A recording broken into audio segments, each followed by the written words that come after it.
comparison we had to it was like, if you sneak your kid into Disney World and you get caught, the kid doesn't get to stay. You both have to go. So that's another way to look at that too. I love a good analogy. That one's creative. I like that.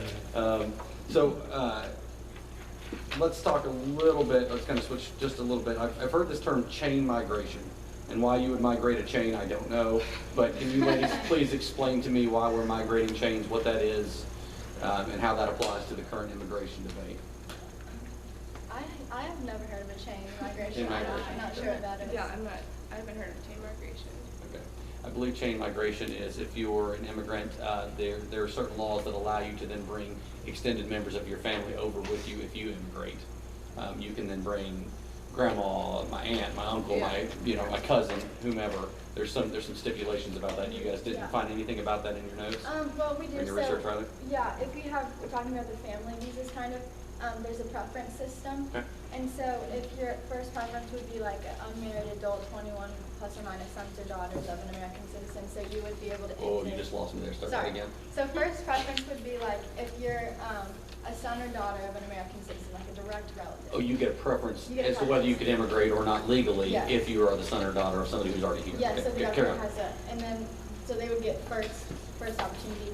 Second would be a spouse of a green card holder, and then a son or daughter of a green card holder that's unmarried.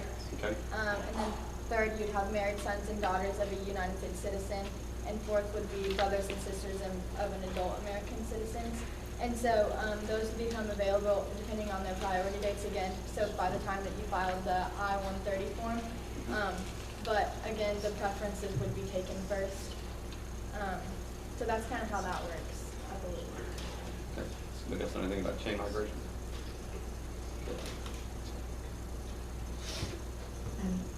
I want to go back to the verse that you quoted about that we need to kind of obey the laws of the country.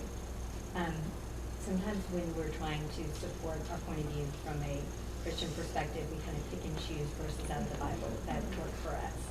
So what might you say to verses in the Bible where God tells you to be kind and be generous to the alien among you, because as he's talking to the children of Israel, you were aliens in a land?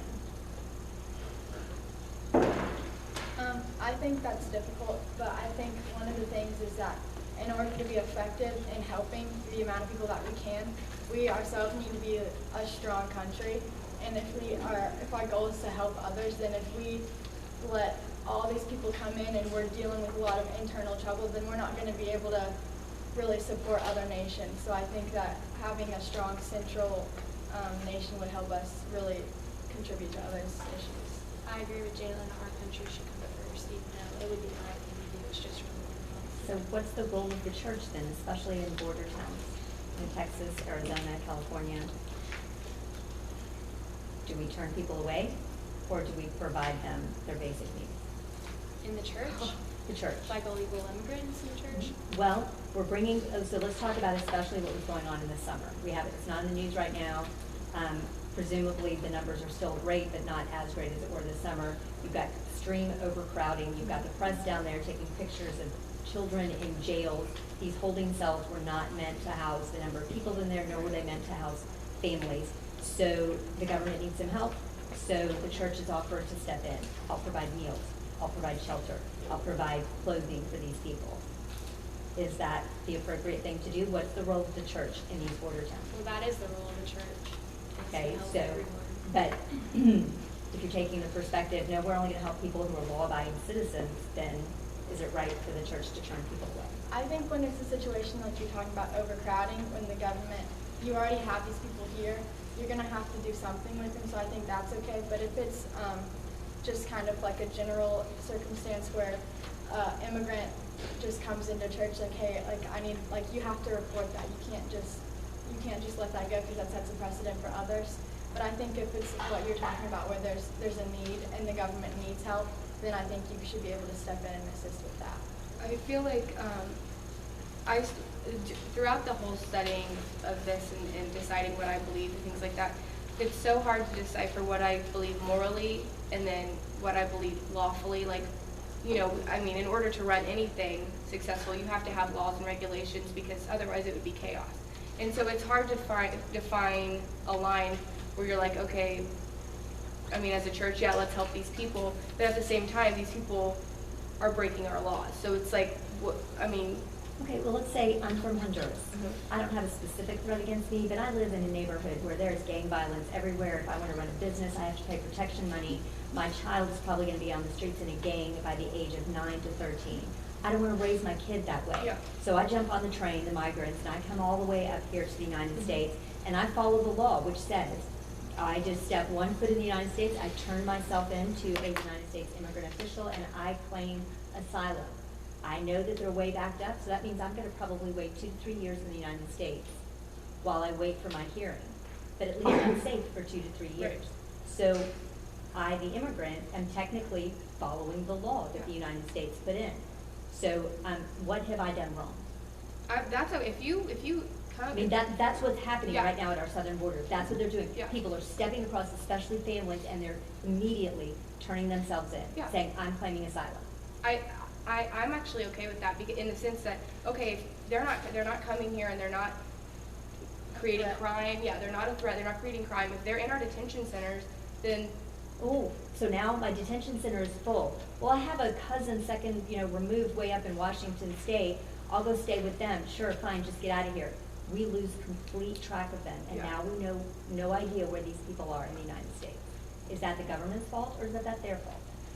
I would say that's the government's fault. I don't think we should say, okay, well, we're full, so you can go live wherever you want in the United States. Like, I don't think there's just not a standard there. So what does the government do when they are literally overwhelmed by the waves of people coming, turning themselves in? Unfortunately, I think that those people would have to go back, because we can't, like I said, there has to be a standard. We can't just, if we physically don't have room for them, there's nothing that we can do about that. It's, like I said, we have to put our citizens first, and we can't just say, oh, there's not room for you, but you can just go wherever you want. Like, it wouldn't work like that, because that would be happening all the time. And I think we have to be accountable for what does happen at our border, and that's one of those things that, it sounds harsh, but I think, like I said, you have to have rules to run something, and if we just kind of threw out the rules and we're like, you can do whatever, it wouldn't work. And I think one thing that I think would benefit the border issue would be, instead of investing in walls and stuff like that, I think we should invest in personnel and maybe better technology to better combat that issue, to make it more efficient, to make it more effective, to make visas more effectively required or given, and so that we wouldn't have such a backlog and that wouldn't be as big of an issue, just to make things run smoother, in my opinion. How do we do that, Jalen, though? If you said, I think 2/3 are people who overstay their visas. They came here legally, right? Right. I'm a student, I'm a spouse, I'm a family member, I'm a whatever. And so you've allowed me to be here for 2 years, 5 years, whatever it is, my visa. And I just said, that expired, oh well. Yeah. I'll just hang out for a little while. If that's a larger problem, 2/3, right? That's 66%. Right. A larger problem, then how do we get our hands around that? Yeah. So once you're here, you're in, you were legal, now you're not. How do we address that? I mean, I love technology, trust me. Yeah. Let's invest in technology. It keeps me employed. But how do we handle that? As I was thinking about this, I was thinking about it's not the same experience, but I was thinking personally, like, I have a restricted license. Right. I could have gotten my full license about 4 months ago. I never did it. You know why? Because I have to watch a 4-hour video and fill out a test. Like, I don't want to do that. No one wants to do that. So I think the application process for renewing your visa it's really difficult and it takes a long time. So I think maybe the initial visa application should be very thorough. I think that's important. But I think once you've been here and you've had your visa, I think that the renewal process should be maybe a little more attainable, because it would give a greater motive for actually doing it. I would argue with you on that one, Jalen, and that it's not that the visa application isn't attainable. What if I just don't care? As long as I got in and I'm good, I'm here, I just don't care to renew it. It's not that I think it's hard, or I've got to go downtown and fill out a thing or whatever. I just don't care. I'm already here. What's the government going to do about that? Yeah, that's hard for me to wrap my head around, because for me personally, like, that would be on my mind all the time. Because if you know where you came from and you know what could happen, I would want to be on top of that. So I'm not really sure how to answer that one. Well, if you were worried about what the government would do to you, where might you move if you wanted to be protected? A sanctuary. There you go.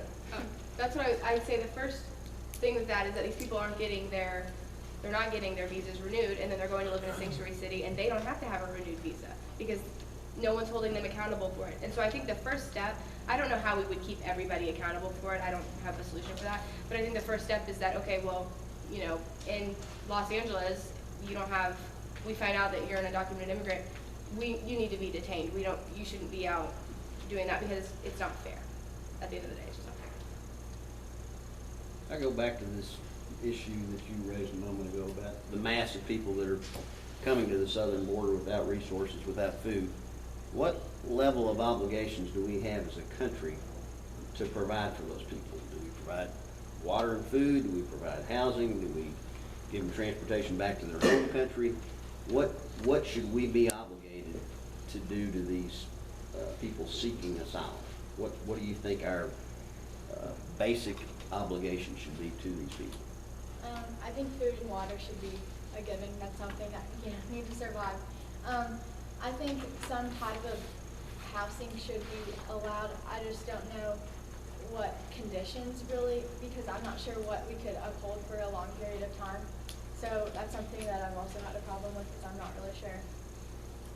I agree with Jalen. I don't think there's a perfect system.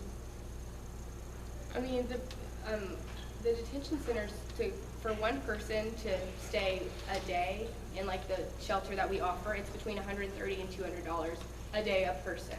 And obviously, a lot of them are they're overcrowded. And so it's very expensive to provide these people shelter. Like I said, like it comes down to the moral thing again. Like, you don't want to send these people back, and some of these people they're coming from very, the crime rate's high and things like that. So the question is, where do I draw the line of saying, okay, well, you can stay here, or we'll deport you back. It's really, really hard to figure out, how do we navigate that as a country. I think I'm curious, you ladies, in all of your research, did you guys feel like you came up with certainly a better perspective of the immigration situation? Do you ladies feel like you have maybe some solutions that you would like to propose if you were legislators, if you were in Congress? Did you guys come across anything where you go, you know what, if we did this would make the situation better, or at least it would help to address some of the things that you came across? One of the things that I noticed is I was on USCIS, which has all of the laws and all of that laid out.